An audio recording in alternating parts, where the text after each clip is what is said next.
Alors, bonjour, bon matin à toutes. Moi, je suis Alexandra de Pocomandi, je suis médecin de famille, mais ma pratique est vraiment pour les soins aux personnes vivant avec le VIH au Centre universitaire de santé McGill. Je suis professeure à l'Université McGill aussi. Puis ça me fait plaisir aujourd'hui de donner cette présentation sur un petit résumé des enjeux pour les femmes et le VIH. Alors, conflit d'intérêt potentiel, ma clinique participe à plusieurs études pharmaceutiques, j'aime mieux le dire, sur les traitements pour l'hépatite C ou le VIH, avec vraiment plusieurs compagnies. Puis, dans les 3 dernières années, j'ai reçu des fonds de recherche par Vive Healthcare, j'ai participé à un groupe de travail sur les soins pour les femmes qui était subventionné par Merck. Mais vraiment, je fais attention pour que ça n'influence pas ce que je vais vous dire aujourd'hui, il n'y avait aucun enjeu là.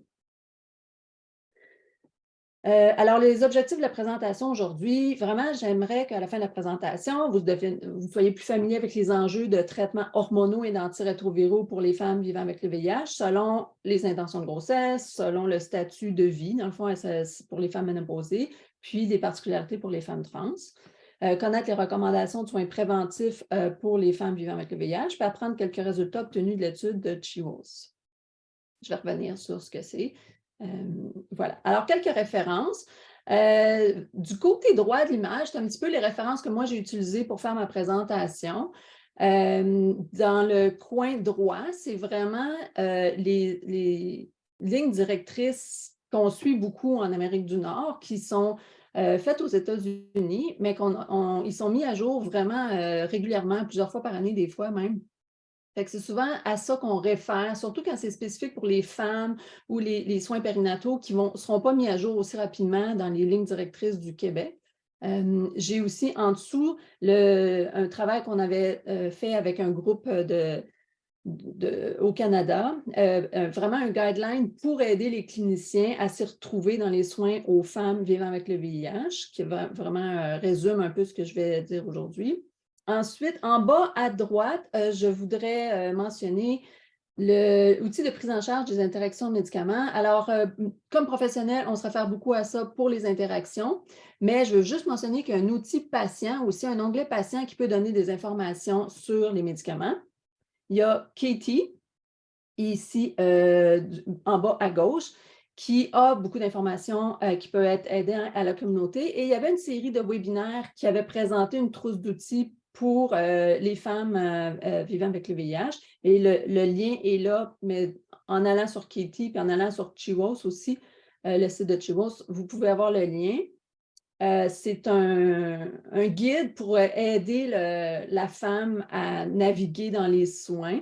C'est quand même dense comme information, mais ça peut être utile si ça vous intéresse. Et le site CHIWOS, qui est chiwos.ca, qui est une étude vraiment centrée sur les femmes vivant avec le VIH au Canada. Et il y a le site web qui a quand même beaucoup d'informations, dont le petit outil pour les participants et les femmes dans leurs soins. Alors, qu'est-ce que c'est CHIWOS? Ça fait déjà quelques fois que je le mentionne. C'est une étude sur la santé sexuelle et reproductive des femmes vivant avec le VIH au Canada. L'abréviation de CHIWOS, c'est pour l'appellation en anglais. C'était vraiment une collaboration avec impliquant des femmes vivant avec le VIH dès le début et dès le design de l'étude pour explorer les soins VIH et s'ils étaient suffisamment centrés sur les femmes et comment les améliorer. Ça focusait sur la santé et avec un aspect particulier sur la santé sexuelle et la santé reproductive. Ça impliquait un questionnaire administré par des pairs associés de recherche, c'était un peu plus sympathique que si c'était juste dans le contexte de soins de santé. Et il y a eu, entre 2013 et 2018, 3 vagues de questionnaires qui faisaient un suivi avec les personnes, les participantes. Alors, je vais vous donner un petit peu d'informations, de résultats sur ça. Et l'étude a été conduite au Québec, Colombie-Britannique et Ontario et incluait 1422 femmes. Alors, si on parle des femmes vivant avec le VIH, puis les soins, je pense qu'un enjeu particulier qu'il faut avoir en tête, c'est les déterminants sociaux de la santé. Puis je pense que vous le savez, avant même qu'on se rende aux soins puis aux médicaments, il y a plein d'enjeux dans les vies des personnes qui vont affecter la santé et la facilité à prendre soin de soi-même ou à suivre les indications données par les médecins ou prendre nos prescriptions. Fait que les déterminants sociaux de la santé, vous en avez sûrement entendu parler, mais ça inclut le genre. On sait que les femmes peuvent avoir plus de difficultés parfois à avoir du succès, mettons, dans la cascade de soins pour le VIH pour différentes raisons. Ça inclut les habitudes de vie, mais le réseau social, le logement, les expériences vécues pendant l'enfance. Fait que s'il y a des traumas, ça va affecter notre facilité à se maintenir en santé. L'éducation, les revenus, l'emploi, puis même les conditions d'emploi, la culture, le race, les expériences de racisme. Puis on sait que chez les femmes, beaucoup de ces enjeux-là interagissent et comme ont un effet un peu additionnel et multiplicateur entre eux. Fait que ça, il faut toujours avoir ça en tête quand on pense à la santé, parce que s'il y a un problème là, ben, il va y avoir un problème sur l'accès aux soins, aux médicaments, à prendre les soins. Des fois, il faut comme revenir, puis bon, est-ce que vérifier le problème qui est là? Il faut le reconnaître. Alors ça, c'est une photo de Moulouba qui est une membre du réseau canadien pour les essais VIH. C'est une jeune femme vivant avec le VIH qui est extraordinaire et qui est très impliquée dans la communauté, dans le réseau canadien. Et c'est une citation qui rappelle beaucoup un peu un des enjeux qui n'est pas existant avec les autres maladies ou les moins. Il y a beaucoup de maladies qui ont le problème du stigma, mais je pense que ça, c'est assez particulier au VIH. Puis, elle expliquait que justement, il y a des élèves du secondaire qui ont posé la question, « Oh, il y a plein de progrès au niveau de la science, mais est-ce que ça a autant progressé au niveau de la société? » Puis pas vraiment. Puis je pense que ça, c'est un des enjeux. Les progrès ont été énormes récemment au niveau des soins médicaux du VIH, mais un des enjeux difficiles qu'on sait très bien, c'est le stigma, et puis ça, c'est différent, puis il faut le reconnaître dans les soins. Effectivement, dans Chiwos, on avait identifié que, parlant des déterminants sociaux de la santé, il y avait quand même 79 qui avaient déjà vécu une insécurité alimentaire ou de logement. Ça, dans la population canadienne, souvent, on parle de 9 ou 11 fait que c'est énorme comme différence. Ça, bien, ça fait partie des enjeux. Puis là, c'est un peu les facteurs, ça vous montre un peu qu'est-ce qui ont été associés à ça. Bien, les faibles revenus, des fois, l'ethnicité, population autochtone, mais aussi des fois, c'est le statut migratoire. Depuis combien de temps que le statut, l'arrivée au Canada a été faite? La stigmatisation joue beaucoup, qu'elle soit liée au VIH, au racisme ou même les expériences de sexisme. Bon, évidemment, l'usage de drogues injectables va influencer, va affecter la stabilité de logement. Puis, les difficultés à gérer du stress avec tout ça. Fait qu'il y avait un besoin de s'attaquer à l'insécurité alimentaire et le logement chez les femmes vivant avec le VIH, mais dans le fond, tous les déterminants sociaux, il faut vraiment les avoir en compte parce que c'est essentiel.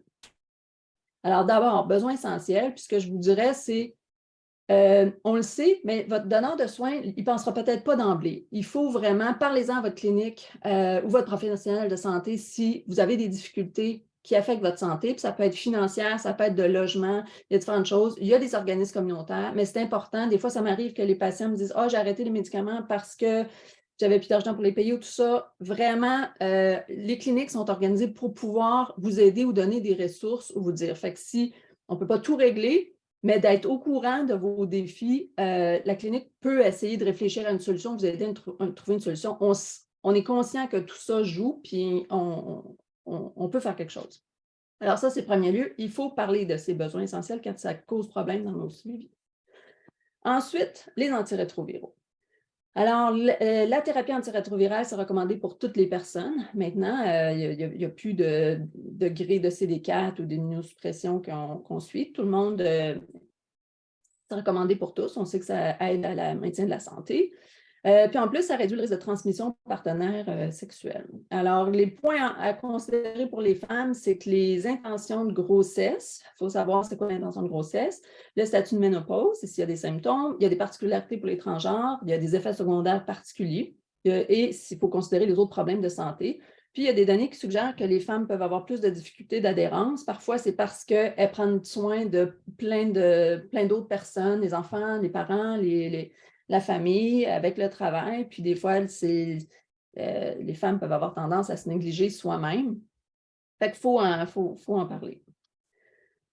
I égale I, indétectable et intransmissible, c'est quand même un changement majeur qui a été apporté puis qui devrait aider à avoir une vie sexuelle un petit peu plus confortable, épanouie.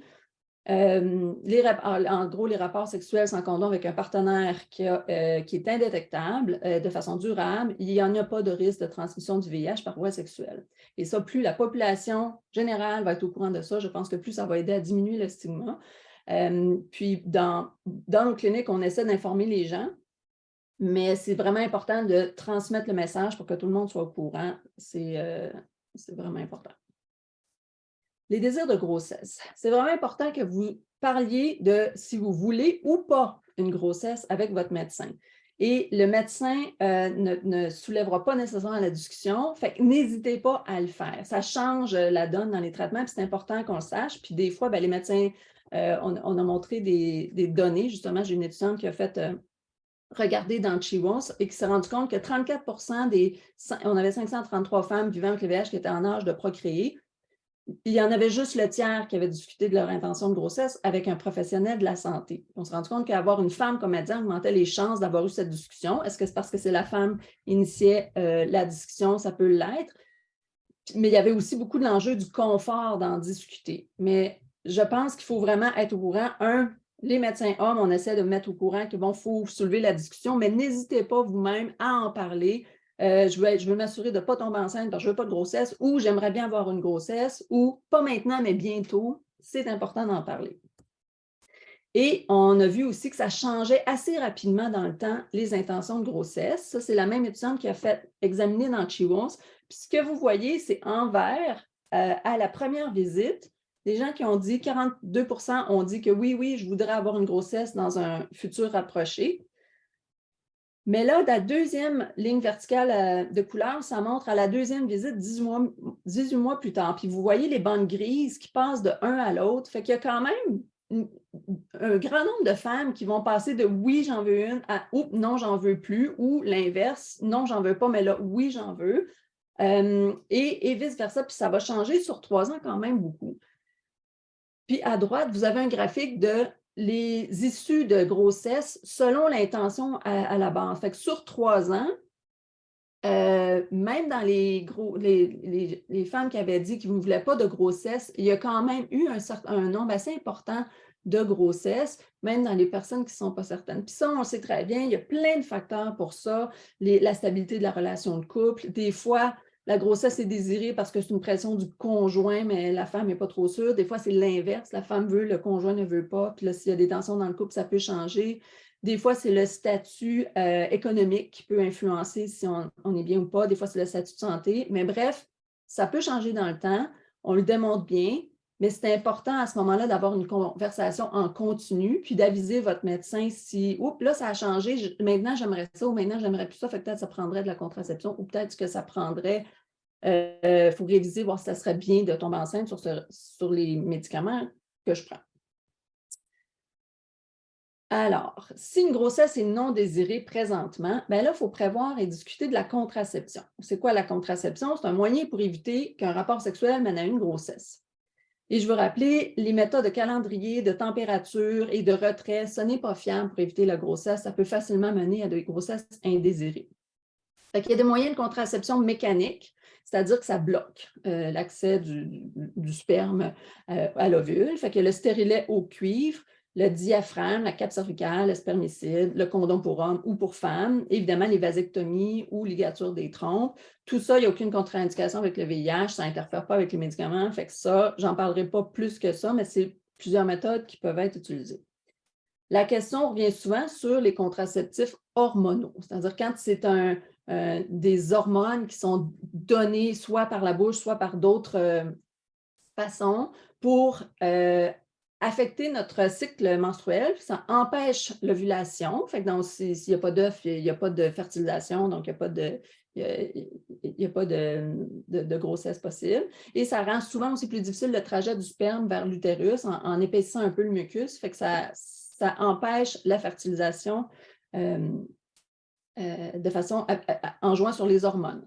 Alors, il y a les contraceptifs oraux qui sont les plus connus, la pilule. C'est une combinaison d'estrogène et de progestérone, ou ça peut être de la progestérone seulement. Puis, il y a différentes combinaisons possibles. Fait que souvent, vous entendez différents noms de sortes de pilules. C'est parce que souvent, la dose d'estrogène et de progestérone ne sera pas tout à fait la même.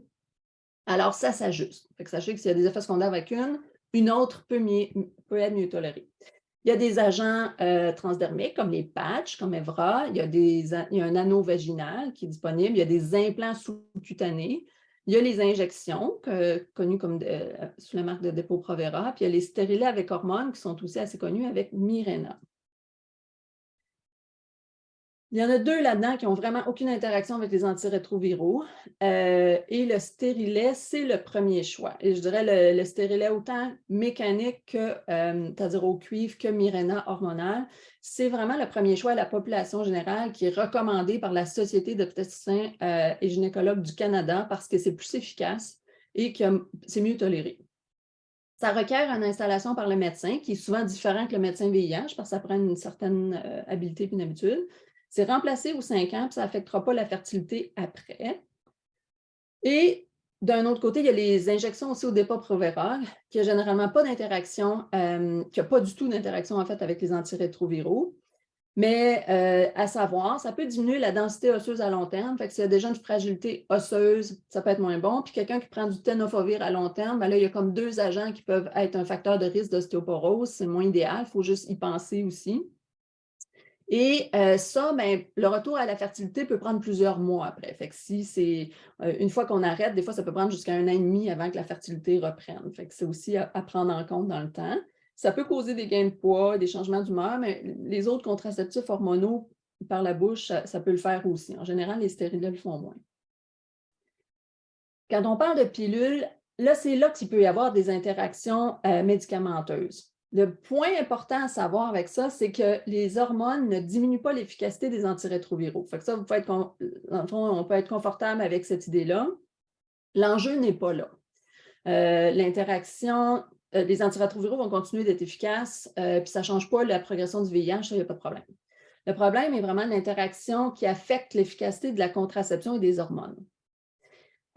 Soit que ça va augmenter le dosage, qui, là, peut augmenter un peu les risques d'effets secondaires. Puis un des risques principaux, dans le fond, qui nous préoccupe, c'est les caillots dans les veines, ce qu'on peut appeler les thrombophlébites, donc j'ai une petite erreur ici, ou les embolies pulmonaires. Il y a les effets secondaires qui sont très communs, gain de poids, changement d'humeur. Puis il y a des saignements intermenstruels, là, du spotting qu'on appelle, souvent, c'est qu'il n'y a pas assez d'estrogène. Puis il s'agit de monter le dosage de l'estrogène, fait que changer de pilule, puis normalement, ça règle le problème. Fait que si les antirétroviraux font augmenter la concentration du médicament contraceptif, les 2 vont fonctionner, mais il faut juste, il y a un petit risque d'effet secondaire, il faut surveiller. Par contre, les antirétroviraux peuvent aussi diminuer la concentration dans le sang du contraceptif. Puis là, c'est plus problématique parce que ça pourrait mener à une grossesse. Fait que c'est là qu'il faut vraiment faire attention. Il y a certaines contre-indications quand même aux contraceptifs oraux. Il faut attendre un petit peu après un accouchement. Une femme en haut de 35 ans qui fume, ça augmente les risques de caillots, en fait, pour ça que ce n'est pas conseillé. Même chose pour hypertension, maladie vasculaire ou quelqu'un qui a déjà fait des caillots dans les veines. Le cancer du sein, un diabète avec complications, ce n'est pas trop recommandé parce que ça augmente aussi les problèmes cardiovasculaires puis de caillots. Et quelqu'un qui a un problème de foie, c'est important. Et il y a les migraines avec aura aussi qui peuvent être augmentées. Alors, je veux juste vous montrer ça, vous n'avez pas besoin de regarder trop en détail, mais juste qu'en vert, c'est qu'il y a certains médicaments antirétroviraux qui n'ont aucune interaction avec les hormones. Et les plus récents, comme Bictegravir, Dolutegravir, Altegravir, les inhibiteurs de l'intégrase n'interfèrent pas. La doravirine et la rilpivirine non plus. Souvent, les pires, c'est ceux qui ont des boosters. Fait que s'il y a le cobicistate impliqué ou s'il y a du Norvir, ça va être avec les inhibiteurs de protéase. ou les favirennes, comme le Siciva, la tripla, il peut avoir plus d'interactions, fait qu'il faut faire attention. Et voilà. Alors, c'est juste à vérifier. Puis ça, mais il faut aussi pas oublier qu'il peut y avoir des interactions avec d'autres médicaments non VIH. Mais ça, le pharmacien peut vérifier aussi. Alors, quelqu'un qui veut pas de grossesse, ensuite, bon, il faut s'assurer que les choix des antirétroviraux en première ligne. Pour toutes les personnes vivant avec le VIH, femmes ou non, c'est les mêmes antirétroviraux qui sont recommandés et c'est ici la première ligne. Ceci étant dit, il y a beaucoup de choix en deuxième ligne où la première ligne a changé, fait que ça se peut très bien que les gens sont sur quelque chose d'autre depuis longtemps. Si ça va bien, c'est parfait, on continue ça. Alors, ce qui est vraiment la grosse tendance en première ligne maintenant, c'est les inhibiteurs de l'intégrase comme bictegravir et de lutegravir qui ont en général très peu d'interactions médicamenteuses. Ça, c'est vraiment apprécié. Il n'y a pas le problème du booster et il y a moins de problèmes métaboliques. Donc, il y a moins d'influence sur le cholestérol, sur les maladies cardiaques, tout ça. Par contre, il y a un problème de poids potentiel que je vais y revenir. Alors, le Biktarvy, le Triumeq sont souvent recommandés en première ligne. Il y a aussi la combinaison tout simplement de dolutegravir avec Truvada pour quelqu'un qui a l'hépatite B et qui ne pourrait pas avoir le Triumeq. La bithérapie dolutegravir et 3-TC est recommandée, sauf si la charge virale est très élevée, quelqu'un a l'hépatite B ou s'il y a un risque de résistance. Et le darunavir boosté avec le Norvir est aussi recommandé si jamais il y a un risque de résistance aux inhibiteurs de l'intégrase. Fait que c'est ça un peu les nouvelles recommandations de quelqu'un qui n'a jamais pris de médicaments, ça va être ça qu'on va suivre. Mais à savoir, ce ne sont pas tous un bon choix s'il y a une grossesse et puis ça, s'il est désiré ou pas. Fait que je vais revenir tout à l'heure, mais chez une femme qui présentement ne veut pas de grossesse, mais peut-être plus tard, j'ai tendance à choisir ou à discuter en fait du fait qu'on pourrait d'emblée choisir une pilule qui va être correcte si jamais il y a un désir de grossesse qui vient plus tard. Fait qu'on n'a pas besoin de changer. Alors, si la personne veut une grossesse, le point à savoir, ça prend un supplément d'acide folique, puis c'est bon de le prendre 3 mois avant la conception. Puis ça, c'est recommandé chez toutes les femmes en général. Par contre, si c'est pris en multivitamines, il faut faire attention parce qu'il peut y avoir une interaction avec le dolutegravir ou le bictegravir. Et là, les antirétroviraux privilégiés en grossesse, souvent, c'est recommandé de les privilégier pour toutes les femmes en âge de procréer, vu que les intentions de grossesse peuvent changer dans le temps. Fait que pour éviter de dire, OK, ben là, on rechange à quelque chose qui est bon pour la grossesse, puis là, on rechange, ben, c'est idéal de prévoir ça pour tout. Fait comme ça, si jamais il y a une grossesse qui n'est pas prévue ou il y a un changement d'intention, ben, on est correct. Par contre, évidemment, il faut que la décision doit être partagée. Fait qu'il faut expliquer toutes les options, mais suggérer pourquoi ceux-là pourraient être bien, parce que c'est plus recommandé en grossesse, par exemple. Et il faut évidemment toujours vérifier les autres médicaments pour leur sécurité en grossesse. Fait que dans le fond, ce qui diffère quand on parle d'être certain que ça va être bien en grossesse, c'est que ça élimine le Biktarvy, qui présentement, il n'y a tout simplement pas assez de données. Et les bithérapies ne sont pas recommandées présentement en grossesse. Fait que la combinaison de dolutegravir et 3-TC, ce ne sera pas un bon choix en grossesse. Il faut penser aussi qu'en grossesse, on a besoin un petit peu d'un dosage un peu plus grand parce qu'on a une expansion dans notre corps. Fait que c'est entre autres pour ça. Ceci étant dit, la plupart du temps, quand quelqu'un prend déjà un traitement, on va généralement poursuivre le traitement. C'est tout simplement à discuter avec votre médecin. Et présentement, c'est insuffisant pour bictegravir, mais il y a quand même plusieurs grossesses qui se passent sur Biktarvy de plus en plus. Fait que ça se peut que ce soit amené à changer. Un petit peu même chose à le Destrigo ou Piffeltro. Mais si on sait d'emblée que la personne veut une grossesse, ça ne sera pas notre premier choix. Il y a certains traitements qui ne sont vraiment pas recommandés et qui devront être changés. Fait que les traitements injectables, les bithérapies, les traitements qui ont du cobicistate parce que le dosage ne sera pas suffisant plus tard en grossesse, fait que c'est un problème. Et certains des vieux traitements qu'on n'utilise plus de toute façon, mais qui sont juste trop toxiques en grossesse. Fait que DKT, DDI, quelqu'un qui sera encore sur un ancien traitement, on ne le mettrait pas, ou Trisivir, qui non plus devrait de toute façon plus être donné du tout. Mais c'est sûr que ceux-là sont clairement à changer si la personne est enceinte.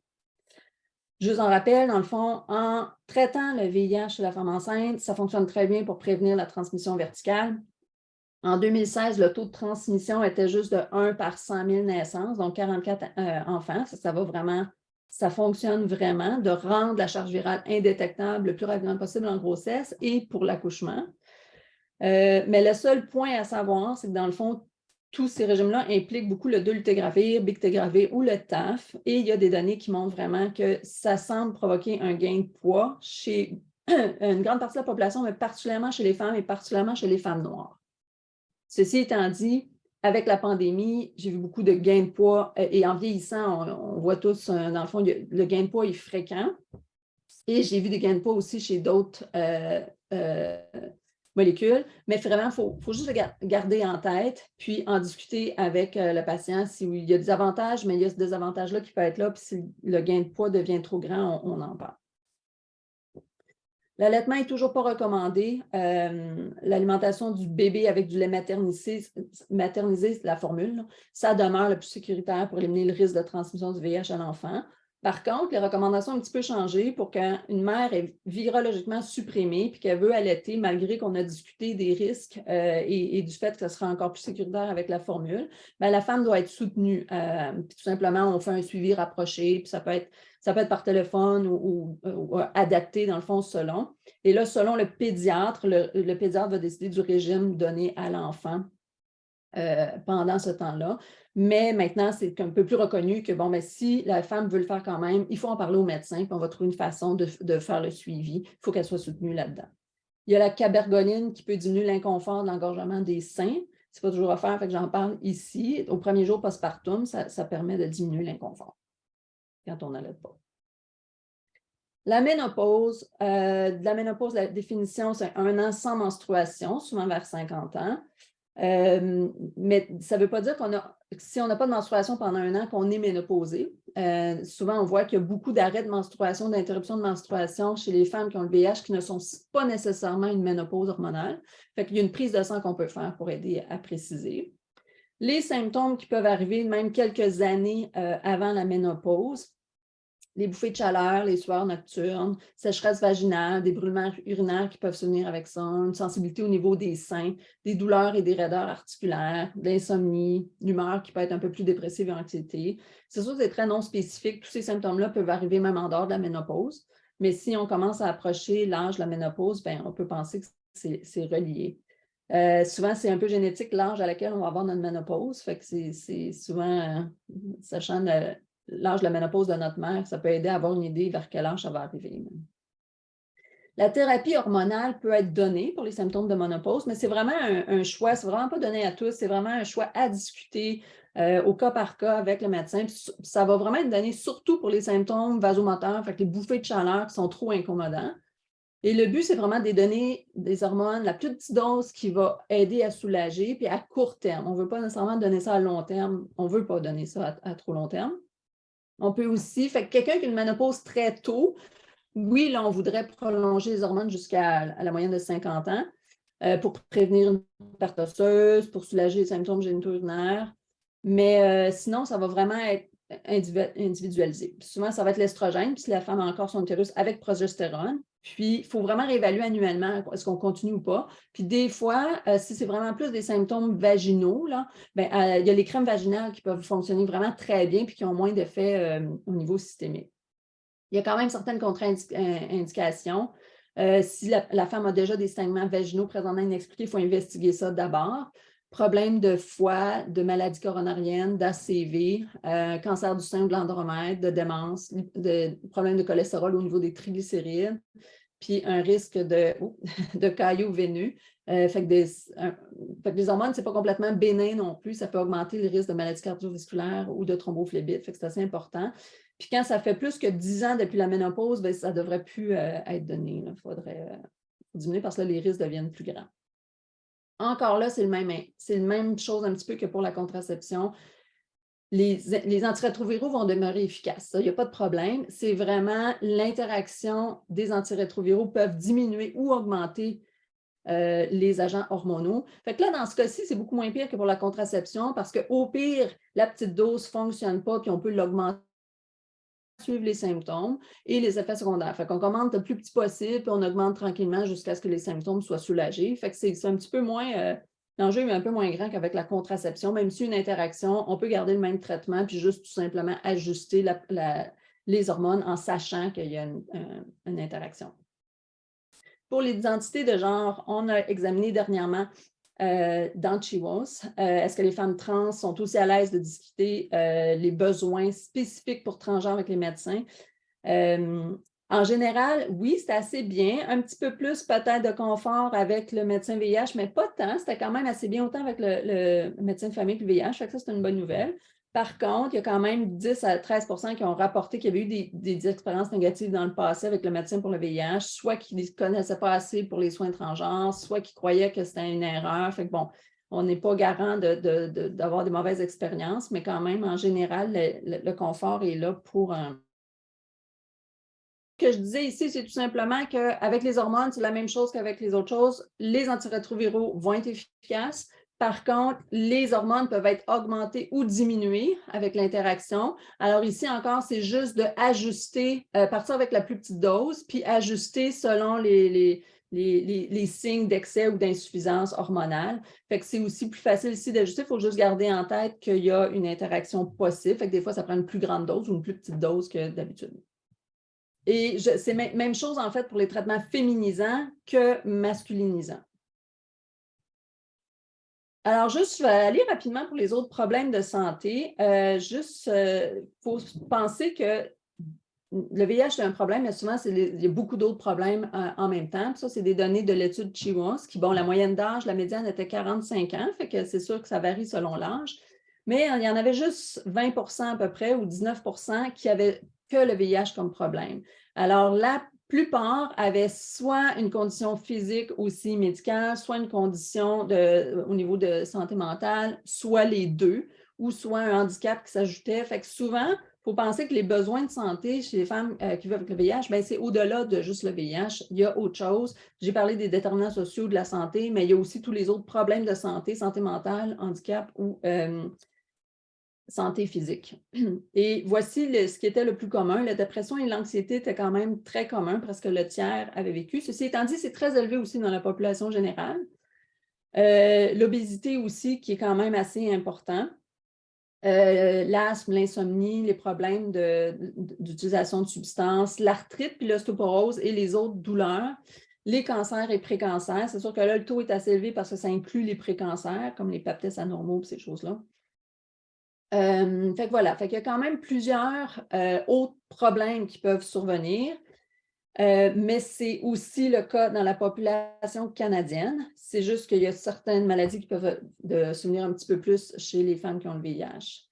Alors, l'important, c'est de prendre soin de nous. Alors, c'est vraiment de l'exercice. Bon, ça, c'est du jogging. On n'est pas tous fans de jogging, mais déjà de faire du yoga, de bouger, de prendre des longues marches, ça peut être la natation, mais il faut bouger physiquement pour mieux vieillir.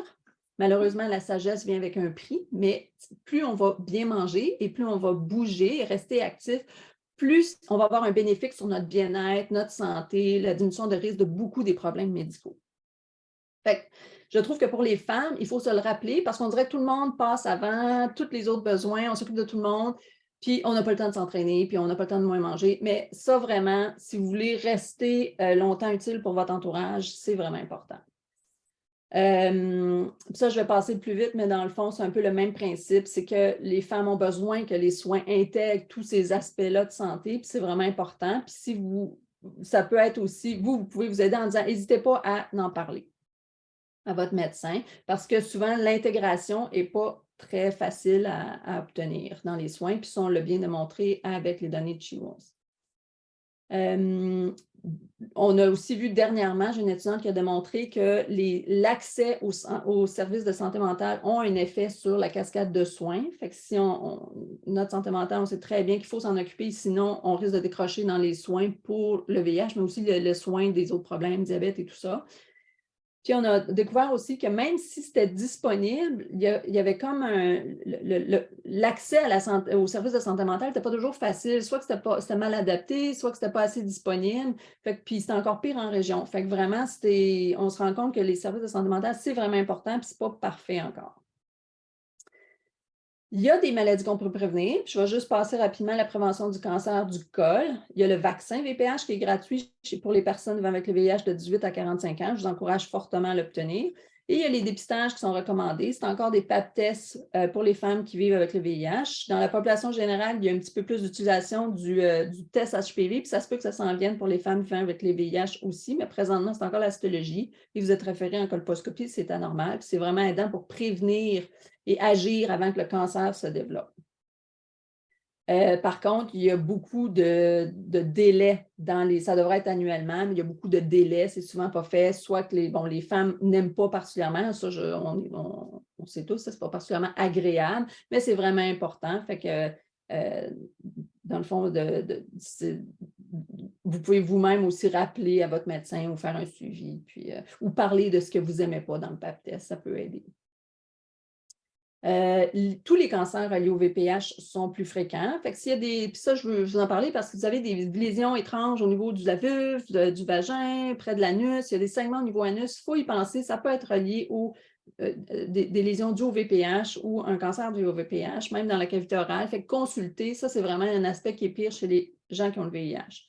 Le reste, c'est pas mal, comme je veux passer sur celle-là parce que ça montre un peu la même chose pour le cancer anal. Et je veux juste passer rapidement, à partir de 50 ans, là, il y a plein de choses qu'on se met à dépister, mais je veux juste, des fois, il y en a qui disent « Oh mon Dieu, le VIH est terrible, ça amène plein de choses. » Ben oui et non, la sagesse amène plein de choses. Puis là, je vais juste vous montrer, dans la population générale, l'hypertension augmente vraiment beaucoup après 50 ans. Ça, c'est l'hypertension. Ça, c'est les maladies coronariennes. Fait que c'est vraiment une montée rapide après 50 ans. Ça, c'est le diabète. Encore là, après 50 ans, vraiment, la fréquence augmente beaucoup, ce qu'on appelle la prévalence. Les maladies pulmonaires obstructives chroniques, les cancers, l'obésité, c'est quand même assez commun dans la population générale aussi. Fait qu'il faut faire les dépistages de la population générale, dont le cancer du sein aux 2 ans, le cancer du côlon aussi. Le cancer du foie, le cancer du poumon, c'est chez des populations vraiment spécifiques et particulières. Puis pour les gens qui ont le VIH en haut de 50 ans, ben, il y a l'hypertension régulièrement, comme tout le monde, cholestérol, diabète. L'ostéoporose est vérifiée chez toutes les femmes ménopausées. On vérifie l'analyse d'urine, c'est souvent fait de routine pour la protéine. Puis il faut vraiment discuter des désirs de grossesse, symptômes de ménopause, santé sexuelle. Fait que si ce n'est pas fait d'emblée, n'hésitez pas à en parler vous-même. Les points clés, premièrement, indétectable, c'est intransmissible. Ayez confiance en ça et soyez très à l'aise. Si vous êtes indétectable, il n'y aura pas de transmission. Par contre, il y a l'aspect légal de la criminalisation qu'il faut être au courant sur le dévoilement, mais je ne m'étalerai pas là-dessus ici. Discutez avec votre médecin. Si vous avez des difficultés avec les besoins essentiels qui affectent votre santé, si vous voulez ou vous ne voulez pas de grossesse, mais vous êtes à un âge où vous pourriez tomber enceinte et vous avez un utérus, parlez de ce que vous voulez pour vraiment être sûr qu'il n'y a pas de grossesse indésirée ou que vous êtes supporté dans une grossesse. Et parlez-en régulièrement. S'il y a des changements, on sait qu'il peut y avoir des changements, puis c'est correct. Si vous êtes transgenre, besoins spécifiques, je disais autant transgenre homme que transgenre femme parce que les dépistages sont liés à l'anatomie parfois, fait qu'il faut en parler. Les trans hommes vont avoir besoin quand même d'un dépistage du cancer du col si le col est encore présent. Et les trans femmes pour l'ajustement des hormones, parlez de vos besoins spécifiques. Et des symptômes incommodants autour de la ménopause. Votre pharmacien peut vraiment aider à vérifier les interactions. Puis, n'hésitez pas à rediscuter avec votre médecin de la liste de médicaments. C'est bien de déprescrire à un moment donné. Des fois, il y a des médicaments qui servent pour un certain temps, puis on peut les enlever à un moment donné. Fait qu'il faut toujours l'avoir en tête. Pensez que le VIH augmente les risques de cancer associés au VPH. C'est les cancers les plus affectés. C'est très commun de développer plusieurs problèmes de santé avec l'âge dans la population générale. Et oui, le VIH peut en augmenter un petit peu. Et le VIH va affecter la gestion de ces maladies-là et vice-versa. Et la prévention et une bonne gestion des autres maladies, ça va vous aider à rester en santé longtemps. C'est ce qu'on souhaite. Alors, prenez soin de vous, mangez bien, bougez, soyez mobile. Et même la gestion du stress, c'est souvent une partie essentielle de ça. Et ça va vous aider à vieillir en santé. C'est ce qu'on souhaite tous. Alors, voilà.